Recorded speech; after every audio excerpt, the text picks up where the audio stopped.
दोस्तों, कर्नाटक वार के इस प्रोग्राम में आपका स्वागत है।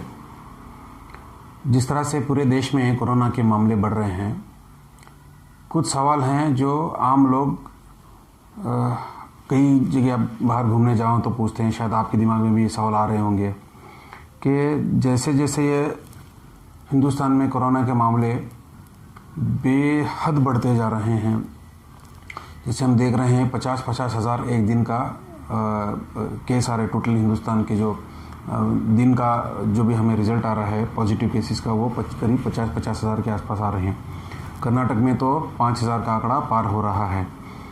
तो कि सवाल ये हो रहे हैं, ये पूछा जा रहा है आम लोगों के द्वारा कि आखिर हिंदुस्तान में ये कोरोना के मामले कब थमेंगे, कब कम होना शुरू होंगे, या इसकी वैक्सीन कब बनेगी, या कि हिंदुस्तान कब कोरोना मुक्त हो जाएगा, टोटल कोरोना फ्री हो जाएगा।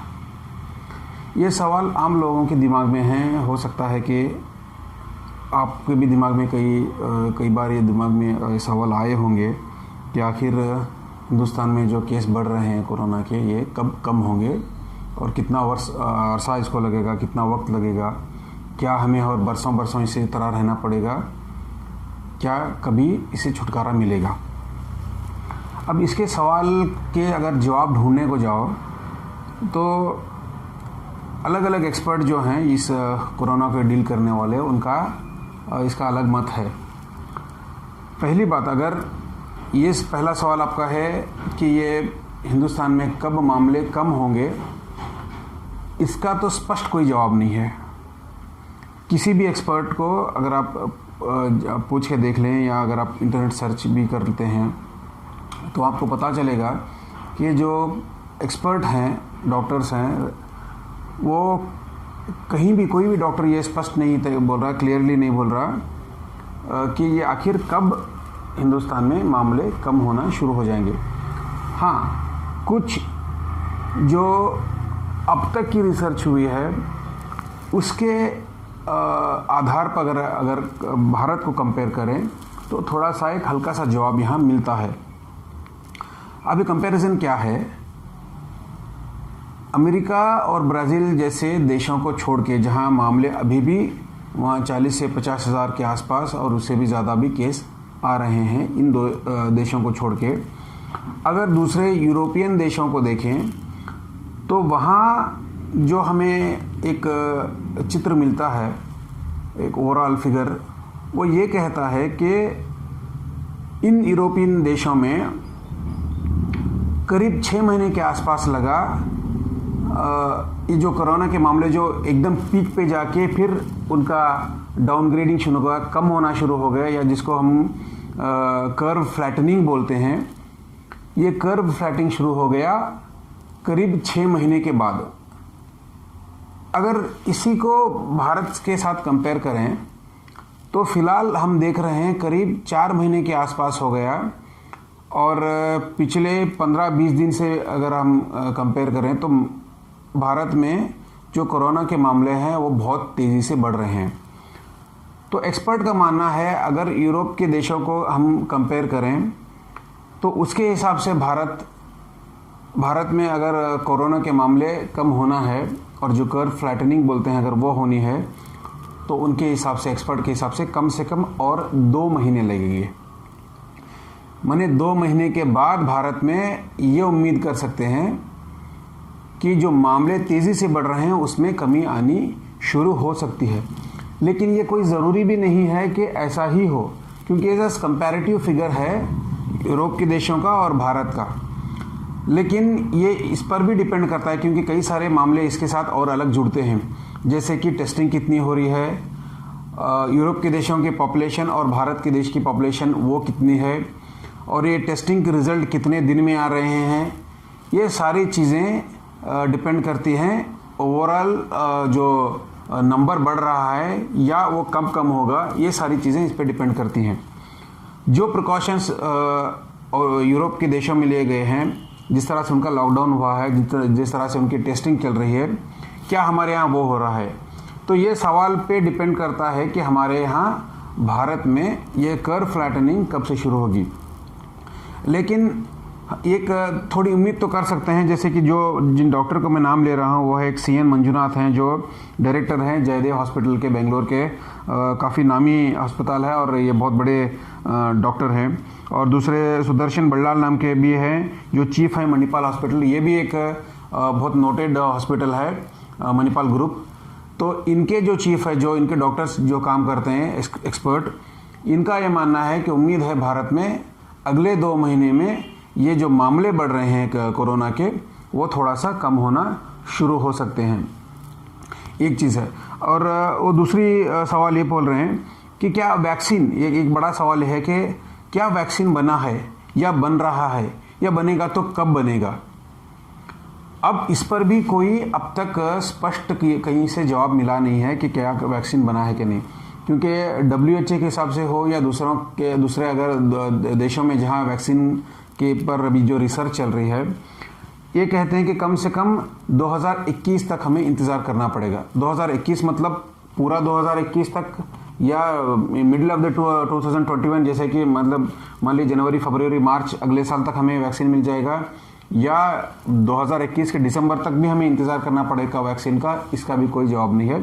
हाँ, ये ज़रूर है कि 2021 में वैक्सीन हमें मिल सकता है, क्योंकि बहुत सारे जो ट्रायल चल रहे हैं वो देश ये कह रहे हैं कि second stage, third stage, final stage में हैं, ह्यूमन ट्रायल्स के लेवल पे पहुंच गए हैं। तो इससे ये थोड़ी उम्मीद जग रही है कि हो सकता है कि जो डॉक्टर जो कह रहे हैं एक्सपर्ट, वो सही है।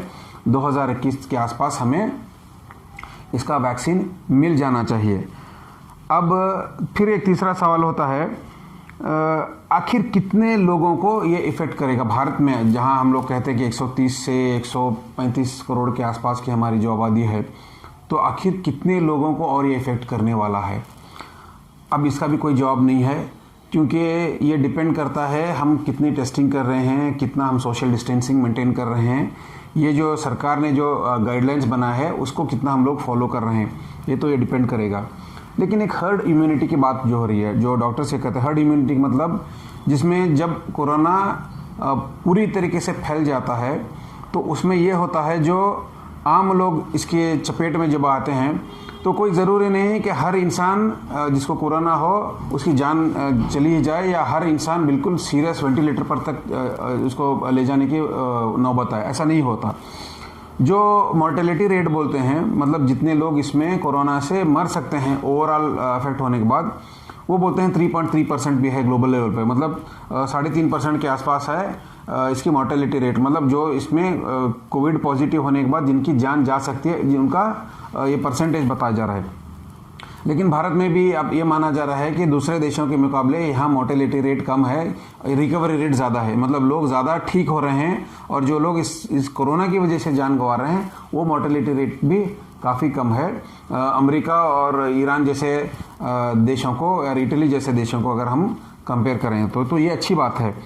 लेकिन जब अगर हर्ड इम्यूनिटी की बात आती है कि आखिरकार कब हम इससे इम्यून हो जाएंगे, मतलब मुझे कोरोना हो गया और मैं फिर उससे मुझे कुछ हुआ नहीं, मैं नॉर्मल होके फिर 14 दिन के बाद वो इंक्यूबेशन पीरियड जो होता है ख़त्म होता है और फिर मैं नॉर्मल हो जाए, ये कब आएगा, इसका भी कोई स्पष्ट जवाब नहीं है। ये माना यह जाता है कि जितना ज़्यादा ये फैलेगा उसमें जितने लोग अफेक्ट होंगे, अगर एक बार वो अफेक्ट होते हैं तो ज़्यादा से ज़्यादा लोग उसमें फिर उनको कोई अगर कोमॉर्बिडिटी नहीं है, कोमॉर्बिडिटी मतलब जिनको शुगर की बीमारी हो या दूसरे और बीमारी हो, जो उनको ऐसी कोई नहीं है, वो नॉर्मल हैं, तो हो सकता है कि वो 14 दिन के बाद बिल्कुल ठीक हो जाएं और उनको फिर से कभी कोरोना इफेक्ट नहीं करेगा, क्योंकि उनके अंदर वो इम्यूनिटी पावर, जो रोग निरोधक शक्ति होती है,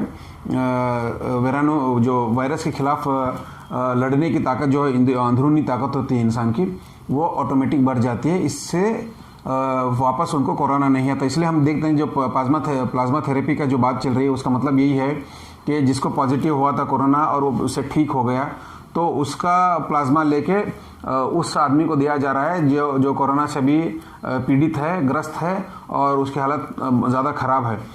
ये भी अभी बहुत ज़्यादा सक्सेसफुल भी नहीं बोल सकते प्लाज्मा थेरेपी, क्योंकि कुछ जगह पे इससे लोग ठीक हुए हैं, ये भी रिपोर्ट मिल रहे हैं, और कुछ एक जगह ऐसा भी सुनने में आ रहा है कि प्लाज्मा थेरेपी के बाद भी इंसान बच नहीं पाया। तो अभी ये पक्का भी नहीं है कि मतलब उससे 100% क्योर है ये, लेकिन हाँ एक चांस ले रहे हैं। डॉक्टर ये सोचते हैं कि अगर इससे किसी की जान बच भी सकती है तो उसमें क्या नुकसान है, ये अच्छा ही है। तो ये चीज़ भी चल रही है प्लाज्मा थेरेपी के।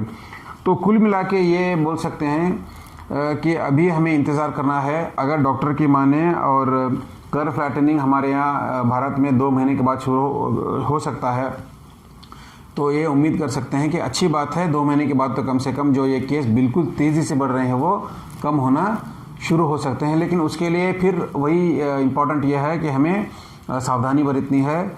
और सबसे इम्पॉर्टेंट बात, सबसे अहम बात जो डॉक्टर कर रहे हैं कि वो जो इनको वल्नरेबल सेक्शन बोलते हैं, मतलब जिनमें कोरोना सबसे ज़्यादा खतरनाक तरीके से अफेक्ट कर सकता है, जो उम्र वाले लोग हैं 50 के ऊपर, 50-60 के ऊपर जो उम्र वाले लोग हैं, जिनकी इम्यूनिटी वैसे भी कमज़ोर होती है या जिनको पहले से कोई बीमारियां हैं, इनको आपको बचा के रखना है, क्योंकि इनको सबसे ज़्यादा कोरोना से खतरा है। तो बहुत ज़रूरी है जो बुज़ुर्ग लोग हैं घर के, उनको आप कोशिश करें जितना ज़्यादा उनको लोगों से दूर रख सकते हैं वो उनको दूर रखें। आप भी सेफ हैं, क्योंकि हो सकता है कि आप जवान हैं, आपको कुछ कोरोना सब ठीक हो सकते हैं, लेकिन अगर आपको कोरोना है और आप अपने बुज़ुर्गों को, अपने बड़े लोगों को, जो उम्र वाले लोग हैं, उनको फैलाएं तो फिर वो खतरे में आ सकते हैं। तो सावधानी बरतनी ज़रूरी है। कोशिश कीजिए सैनिटाइज़र इस्तेमाल करते रहिए, भीड़ भाड़ वाली जगह में न जाइए, मास्क पहने रहिए, क्योंकि यही प्रिकॉशन है फ़िलहाल जो हम लोग ले सकते हैं। तो इसके साथ ये भी उम्मीद है कि हो सकता है, अगर ये डॉक्टरों की बात सही है, तो 2 महीने के बाद कम से कम भारत में कोरोना के मामले कम भी होने लग जाएंगे। और अगर 2021 तक इसमें वैक्सीन बन जाता है तो बहुत अच्छी बात है, क्योंकि इससे जो लोग अपनी जान गंवा रहे हैं उनकी जानें बच सकती हैं। और ये देश को हम जितना जल्दी हो सके, इस दुनिया को कोरोना मुक्त कर सकते हैं। उम्मीद करेंगे ऐसा दिन जल्द से जल्द आए। धन्यवाद।